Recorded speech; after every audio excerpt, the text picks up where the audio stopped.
भगवान श्री कृष्ण कहते हैं, जो हुआ अच्छा हुआ। जो हो रहा है वह अच्छा हो रहा है, और जो होगा वह भी अच्छा ही होगा।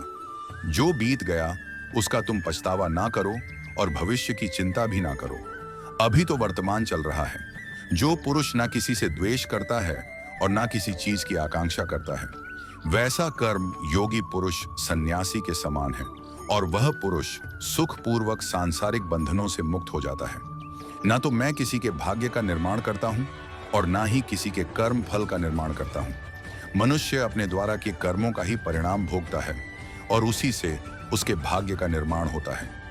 मनुष्य स्वयं ही अपना मित्र है और स्वयं ही अपना सबसे बड़ा शत्रु भी है।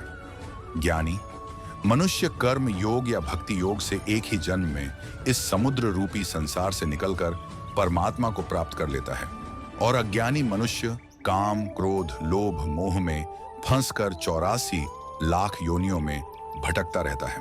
भगवान श्री कृष्ण कहते हैं, भगवत गीता प्राप्ति के लिए कर्म करने वाला कोई भी मनुष्य दुर्गति को प्राप्त नहीं होता है। इस लोक में या परलोक में वह जहां भी रहता है वह परमात्मा के मार्ग में ही आगे बढ़ता रहता है। भगवान श्री कृष्ण कहते हैं, हे अर्जुन, जिनकी बुद्धि माया ने हर ली है, जो जानबूझकर पाप कर्मों में ही लिप्त है, जो मुझे जानने की चेष्टा भी नहीं करते, ऐसे मनुष्य को जीवन में और जीवन के बाद के जीवन में भी कष्टों से मुक्ति नहीं मिल पाती। जो मनुष्य अंतकाल में स्मरण करता हुआ शरीर का त्याग करता है, वह मेरे परम धाम को प्राप्त होता है। इसमें कोई संशय नहीं है। देवताओं को पूजने वाले देवताओं को प्राप्त होते हैं, पितरों को पूजने वाले पितरों को प्राप्त होते हैं, भूतों को पूजने वाले भूतों को प्राप्त होते हैं, और मेरा पूजन करने वाले में भक्त मुझे ही प्राप्त होते हैं। इसलिए मैं भक्तों पुनर्जन्म नहीं होता। जो कोई भक्त मेरे लिए प्रेम से पत्र पुष्प फल जल इत्यादि अर्पण करता है, उस शुद्ध बुद्धि निष्काम प्रेमी भक्त का प्रेम पूर्वक अर्पण किया हुआ वह पत्र पुष्प मैं सद्गुण से प्रकट होकर प्रेम पूर्वक ग्रहण करता हूं। भगवान श्री कृष्ण कहते हैं, हे अर्जुन, तू जो कर्म करता है, जो खाता है, जो हवन करता है, जो दान देता है, जो तप करता है, वह सब मुझे अर्पण कर। मैं तुम्हें मुक्ति प्रदान करूंगा। मेरे लिए ना तो कोई प्रिय है और ना ही अप्रिय, परंतु जो भक्त मुझको प्रेम से भजते हैं वह मुझ में है और मैं उनमें हूं। यदि कोई दुराचारी भी अनन्य भाव से मेरा भक्त बनकर मुझको भजता है तो वह पुरुष भी साधु के समान है, क्योंकि उसने भली भांति निश्चय कर लिया है कि परमात्मा के समान अन्य कुछ भी नहीं है। स्त्री वैश्य शूद्र भूत पिशाच चांडाल कोई भी हो, वह मेरी शरण में आकर परम गति को प्राप्त होता है। हमारे तामसिक गुण हमारे अंदर हीन भावना पैदा करके हमें नुकसान पहुंचाते हैं, और हमारे राजसिक गुण हमें ईर्ष्यालु और लोभी बनाते हैं। भगवान श्री कृष्ण कहते हैं, हर मनुष्य को तामसिक और राजसिक गुणों को खत्म करके अपने सात्विक गुणों से परिचित होना पड़ेगा। सात्विक गुण वह है जो आत्मा को अपने आसपास की हर चीज से जोड़े रखता है और उन्हें प्यार करना सिखाता है। किसी का अच्छा ना कर सको तो बुरा भी मत करना, क्योंकि दुनिया कमजोर है लेकिन दुनिया बनाने वाला नहीं। जिंदगी में हम कितने सही हैं और कितने गलत हैं, ये केवल दो लोग जानते हैं, एक परमात्मा और दूसरी हमारी अंतरात्मा। अपने आप को भगवान को समर्पित कर दो। यही सबसे बड़ा सहारा है। जो कोई भी इस सहारे को पहचान गया वह डर चिंता और दुखों से आजाद रहता है। मनुष्य को सबसे पहले खुद का आकलन करना चाहिए, अर्थात खुद के बारे में जान लेना चाहिए। खुद की काबिलियत और क्षमता को जानना ही मनुष्य को आत्मज्ञान की प्राप्ति करवा सकता है। जब तक मनुष्य खुद के बारे में जान नहीं लेगा तब तक उस मनुष्य का उद्धार नहीं हो सकता। श्रीमद् भगवद गीता में भगवान श्री कृष्ण कहते हैं कि हर मनुष्य को अपने आप पर पूरा भरोसा करना चाहिए, क्योंकि जो लोग खुद पर विश्वास करते हैं वह अवश्य ही सफलता को प्राप्त करते हैं। ऐसा भी बताया जाता है कि जो व्यक्ति जैसा विश्वास करता है आखिरकार वैसा ही बन जाता है। सुख और दुख सर्दी और गर्मी के समान है। आज अगर दुख है तो कल सुख भी होगा। इसलिए इन दोनों ही परिस्थितियों में मनुष्य को संयम से काम लेना चाहिए। ईश्वर के साथ जुड़ते ही जीवन में खुशियों का, सुकून का, संयम का, सहन शक्ति का, प्रेम का, नई ऊर्जा का, जीवन की सही राह का और संतुष्टि का आरंभ जरूर हो जाता है। और हमारा मन पीड़ा से कैसे मुक्त होता है पता भी नहीं चलता। जो मनुष्य अपने सभी काम में मन लगाकर अपना कार्य करते हैं और वह छोटे छोटे कार्यों में भी खुशी ढूंढ लेते हैं, वह लोग निश्चित ही अंत में सफलता प्राप्त करते हैं। वहीं दूसरी तरफ ऐसे मनुष्य भी होते हैं जो अपने काम को एक बोझ समझकर बस पूरा कर देना चाहते हैं, और अपने किसी भी काम को सही ढंग से नहीं करते हैं तो मनुष्य हमेशा ही अपने जीवन में पीछे रह जाते हैं। जो लोग स्वार्थी प्रवृत्ति के हैं, जो सिर्फ अपना मतलब साधने में लगे रहते हैं, जिन्हें दूसरों की भलाई से कोई मतलब नहीं है, ऐसे लोगों का कभी भला नहीं होता। श्री कृष्ण ने गीता सार में उन लोगों के लिए इस उपदेश के माध्यम से बहुत बड़ी सीख दी है।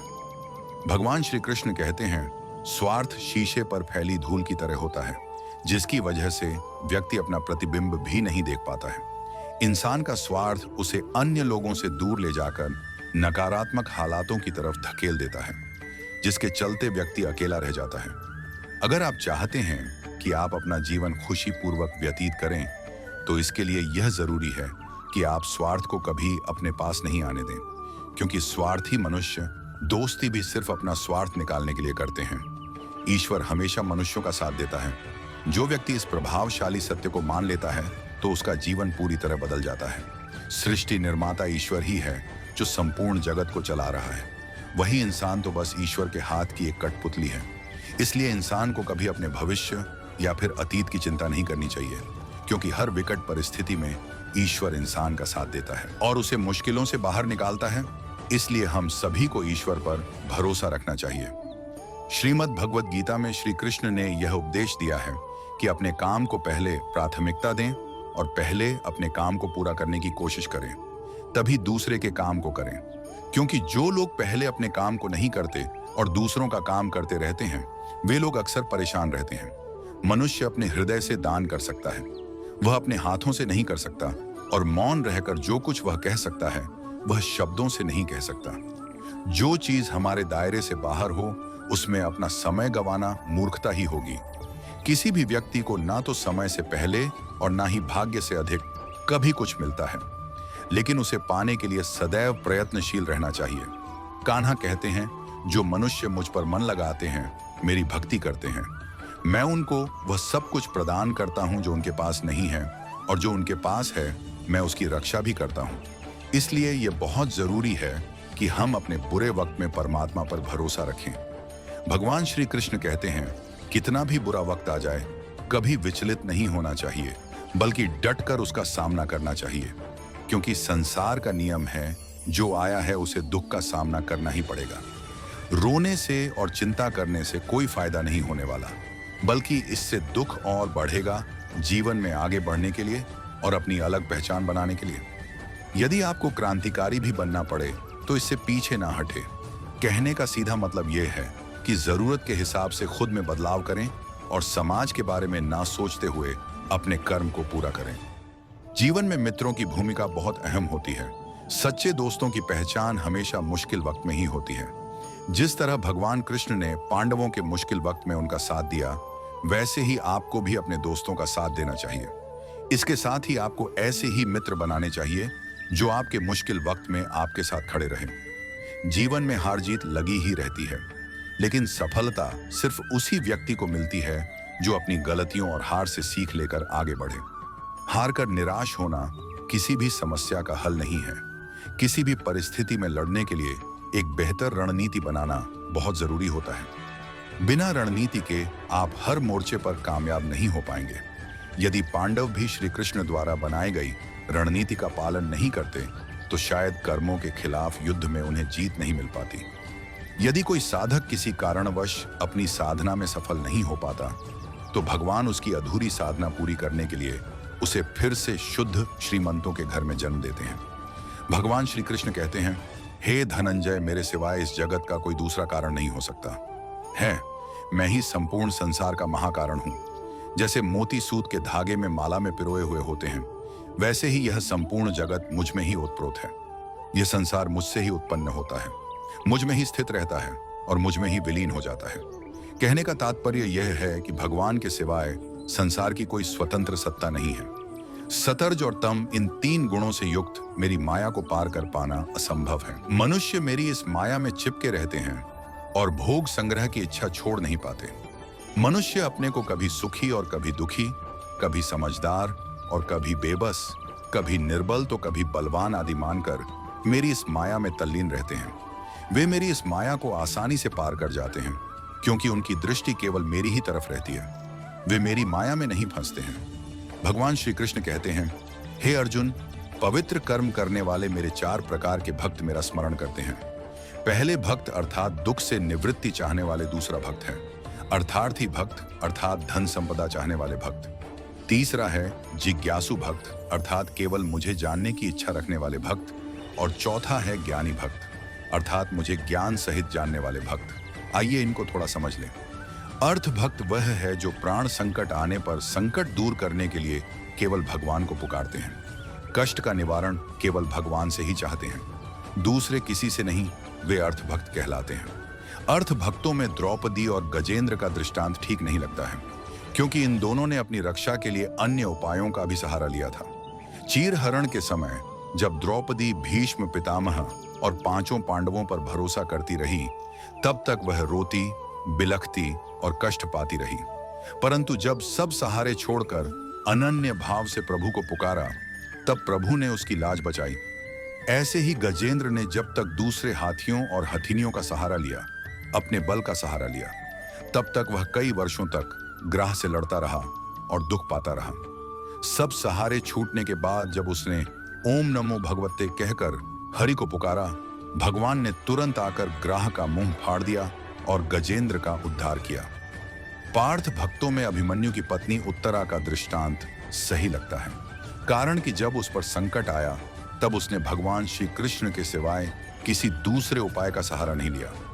उसने सीधे भगवान से निवेदन किया। उसने भगवान श्री कृष्ण से कहा कि हे जगतपति भगवान श्री कृष्ण, यह दहकता हुआ अश्वत्थामा का बाण मेरे गर्भ को नष्ट करने के लिए दौड़ा आ रहा है, मेरी रक्षा करें।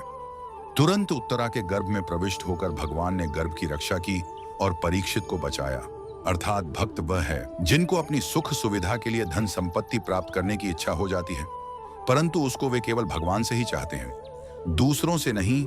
ऐसे भक्त अर्थात भक्त कहलाते हैं। जिज्ञासु भक्त वह है जिसमें भगवान को जानने और भगवत भक्ति की जोरदार इच्छा हो जाती है। जिज्ञासु भक्तों में उद्धव जी का नाम लिया जाता है। भगवान ने उद्धव जी को दिव्य ज्ञान का उपदेश दिया था, जो उद्धव गीता के नाम से भी प्रसिद्ध है। श्रीमद् भगवत गीता में उच्च कोटि के भगवत प्रेमी को ज्ञानी भक्त माना गया है। उनके मन में कभी भी किसी प्रकार की कोई इच्छा नहीं होती, वे केवल भगवान से प्रेम पूजा पाठ में ही मस्त रहते हैं। ऐसे प्रेमी भक्तों में गोपियों का नाम प्रसिद्ध है। गोपियों ने अपने सुख का त्याग कर प्रियतम भगवान के सुख को ही अपना सुख माना था।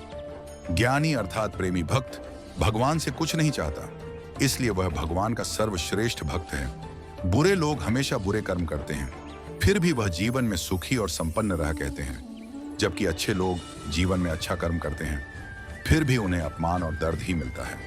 अक्सर लोगों के मन में ऐसा सवाल रहता है कि जो लोग अच्छे कर्म करते हैं वह परेशान रहते हैं, जबकि जो बुरे कर्म करते हैं वह खुशी से रह रहे होते हैं।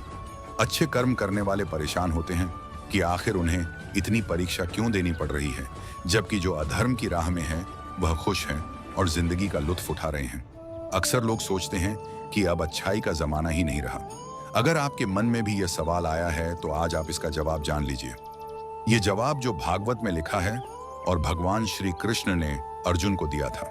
भागवत गीता में वर्णित कथा के अनुसार जब भी अर्जुन के मन में कोई दुविधा उत्पन्न होती थी तो वे श्री कृष्ण के पास पहुंच जाते थे। एक बार की बात है, अर्जुन ने भगवान श्री कृष्ण के समीप आकर कहा कि वह दुविधा में है और इसका जवाब वह श्री कृष्ण से चाहते हैं। श्री कृष्ण ने पूछा कि क्या सवाल है? अर्जुन ने कहा, मुझे यह जानना है कि अच्छे लोगों के साथ हमेशा बुरा ही क्यों होता है, वहीं बुरे लोग खुशहाल दिखते हैं। अर्जुन के मुंह से ऐसी बातें सुनकर श्री कृष्ण मुस्कुराए और कहा, मनुष्य जैसा सोचता है और महसूस करता है वैसा कुछ नहीं होता है, बल्कि अज्ञानता की वजह से वह सच्चाई नहीं देख पाता है। अर्जुन उनकी यह बात समझ नहीं पाए। इसके बाद भगवान श्री कृष्ण ने क्या कहा वह जानते हैं। श्री कृष्ण ने अर्जुन से कहा, हे पार्थ, तुम्हें एक कथा सुनाता हूं, उसे सुनकर तुम समझ जाओगे कि हर प्राणी को उसके कर्म के हिसाब से ही फल मिलता है। प्रकृति हर किसी को अपनी राह चुनने का मौका देती है। अब यह मनुष्य की इच्छा पर निर्भर करता है कि उसे धर्म की राह चुननी है या अधर्म की कथा शुरू करते हुए श्री कृष्ण ने कहा, एक नगरी में 2 पुरुष रहते थे। एक पुरुष व्यापारी था जिसके जीवन में धर्म की बहुत महत्ता थी। वह पूजा पाठ में यकीन रखता था। वह हर रोज मंदिर जाता था, दान धर्म करता था और हर रोज भगवान की पूजा करता था। वहीं दूसरा पुरुष बिल्कुल विपरीत था। वह हर रोज मंदिर तो जाता था, लेकिन पूजा करने नहीं, बल्कि मंदिर के बाहर से जूते चप्पल चुराने, उसे दान और धर्म से कोई लेना देना नहीं था। समय बीतता गया और एक दिन बहुत जोर की बारिश हो रही थी। इस वजह से मंदिर में पुजारी के अलावा कोई नहीं था। यह बात जब दूसरे पुरुष को पता चली तो उसने सोचा कि यह सही मौका है मंदिर का धन चुराने का। पंडित जी से नजर बचाकर उसने मंदिर का सारा धन चुरा लिया। इस समय धर्म कर्म में विश्वास रखने वाला व्यक्ति भी मंदिर पहुंचा। दुर्भाग्य से मंदिर में पुजारी जी ने उसे ही चोर समझ लिया और चिल्लाने लगे। वहां लोग एकत्रित हो गए और उसे बहुत मारा। किसी तरह वह बचते बचाते वहां से निकला तो दुर्भाग्य ने उसका साथ वहां भी नहीं छोड़ा। मंदिर के बाहर एक गाड़ी से टकरा गया और घायल हो गया। फिर वह व्यापारी लंगड़ाते हुए घर जाने लगा तो रास्ते में उसकी मुलाकात उस पुरुष से हुई जिसने मंदिर से धन चुराया था। उसने कहा, आज तो मेरी किस्मत चमक गई, एक साथ इतना सारा धन मिल गया। यह सब देखकर पहले पुरुष को बहुत बुरा लगा और उसने अपने घर से भगवान की सारी तस्वीरें निकाल दी। कुछ सालों बाद दोनों पुरुषों की मृत्यु हो गई। मरने के बाद जब दोनों यमराज की सभा में पहुंचे तो भले पुरुष ने दूसरे व्यक्ति को देखा तो उसे बहुत गुस्सा आया। उसने क्रोधित होकर यमराज से ही पूछ लिया, मैं तो हमेशा अच्छे कर्म करता था, दान में विश्वास रखता था, उसके बदले जीवन भर मुझे अपमान और दर्द ही मिला और इस व्यक्ति को नोटों से भरी पोटली, आखिर ऐसा भेदभाव क्यों? इस पर यमराज ने कहा, पुत्र, तुम गलत समझ रहे हो। जिस दिन तुम्हारी गाड़ी से टक्कर हुई थी वह दिन तुम्हारे जीवन का आखिरी दिन था, परंतु तुम्हारे अच्छे कर्मों की वजह से तुम्हारी मौत सिर्फ एक छोटी सी चोट में बदल कर रह गई। तुम इस दुष्ट व्यक्ति के बारे में जानना चाहते हो। दरअसल इसके भाग्य में राजयोग था, मगर इसके कुकर्म और अधर्म की वजह से ही वह सिर्फ एक छोटी सी धन की पोटली में बदल गया। कथा सुनाने के बाद श्री कृष्ण अर्जुन से कहते हैं, हे पार्थ, क्या अब तुम्हें तुम्हारे सवालों का जवाब मिल गया? ऐसा सोचना कि भगवान तुम्हारे कर्मों को नजरअंदाज कर रहे हैं, यह बिल्कुल भी सत्य नहीं है। भगवान तुम्हें कब क्या किस रूप में दे रहा है मनुष्य को समझ में नहीं आता, मगर आप अच्छे कर्म करते रहे तो भगवान की कृपा हमेशा बनी रहती है। इसलिए अपने अच्छे कर्मों को बदलना नहीं चाहिए, क्योंकि उसका फल हमें इसी जीवन में मिलता है। इसीलिए मनुष्य का फर्ज है कि वह अच्छे कर्म करता रहे, क्योंकि श्री कृष्ण ने गीता में बताया है कि किसी के द्वारा किया गया कर्म बेकार नहीं जाता, चाहे वह अच्छा हो या बुरा। जो मनुष्य किसी अच्छे काम में लगा हुआ होता है, आने वाले समय में उसका अंत कभी बुरा नहीं होता। मनुष्य को निडर, शुद्ध और आध्यात्मिक बनना चाहिए। जीवन का आनंद लो, उदार हृदय से बातें करो, किसी पर क्रोध मत करो, किसी का अहित मत सोचो, सभी के साथ सद्भाव के साथ पेश आओ। कर्म का नियम कहता है कि प्रत्येक घटना का एक कारण और प्रभाव होता है। समान रूप से किए गए कार्य के परिणाम अलग अलग हो सकते हैं। यह इस बात पर निर्भर करता है कि वह कर्म किस प्रकार का है। जिस प्रकार आग एक लकड़ी को जलाकर राख कर देती है, उसी प्रकार आत्मज्ञान आपके अंदर चलने वाले सभी बुरे कार्यों को भस्म कर देता और आपको आंतरिक शांति प्रदान करता है। भगवान पर विश्वास उस बच्चे की तरह करो जिसे हवा में उछालो तो वह हंसता है, डरता नहीं है, क्योंकि वह जानता है कि आप उसे गिरने नहीं दोगे। दुनिया में हमारे सामने चाहे जो परिस्थिति आ जाए, एक काम करना, अपने जीवन को हमेशा ऊपर वाले को सौंप देना। इस मनुष्य लोक में कर्मों के फल को चाहने वाले लोग देवताओं का पूजन करते हैं, क्योंकि उनको कर्मों से उत्पन्न होने वाली सिद्धि शीघ्र मिल जाती है। ब्राह्मण, क्षत्रिय, वैश्य और शूद्र, इन चारों वर्णों का समूह गुण और कर्मों के अनुसार मेरे द्वारा ही रचा गया है। इस प्रकार इस सृष्टि की रचना आदि कर्म का कर्ता होने पर भी मुझ अविनाशी परमेश्वर को तू वास्तव में अकर्ता ही जान। कर्मों के फल में मेरी स्प्रे को स्प्रे नहीं है, इसलिए मुझे कर्म लिप्त नहीं करते। यहाँ भगवान श्री कृष्ण के कहने का भाव है कि व्यक्ति को अपने कर्मों का फल भोगना पड़ता है और वह इसमें हस्तक्षेप नहीं कर सकता। इसका अर्थ है कि अच्छे कर्मों का फल अच्छा और बुरे कर्मों का फल बुरा होता है और इस प्रक्रिया में कोई और हस्तक्षेप नहीं कर सकता।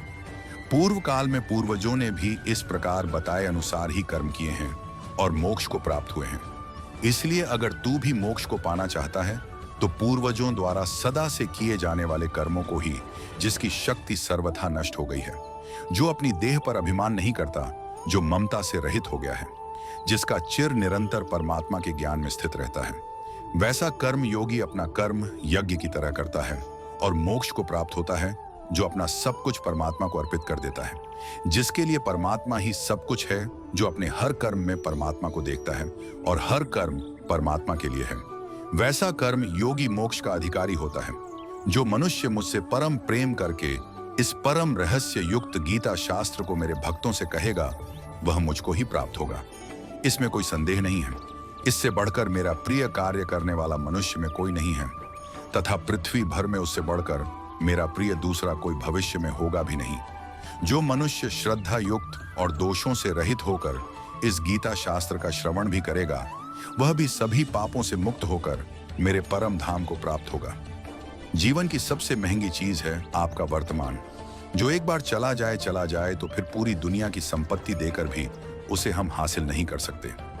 श्री कृष्ण कहते हैं, मनुष्य अपने जीवन को सरलता से जी सकता है, पर फिर भी वह कभी सरल जीवन जी ही नहीं पाता। वह हमेशा चिंताओं से घिरा रहता है। वह भूत की बातों को सोचकर परेशान होता रहता है। वह मौत से डरने लगता है। वह ना तो अपने जीवन को सही तरीके से जी पाता है और ना ही मृत्यु को गले लगा पाता है। ज्ञानी व्यक्ति ना तो मरने वाले का शोक करते हैं, ना ही उनका शोक करते हैं जो अभी जिंदा है, क्योंकि वह जानते हैं जो मर गया वह फिर से जन्म लेगा और जो जिंदा है वह एक दिन जरूर मरेगा।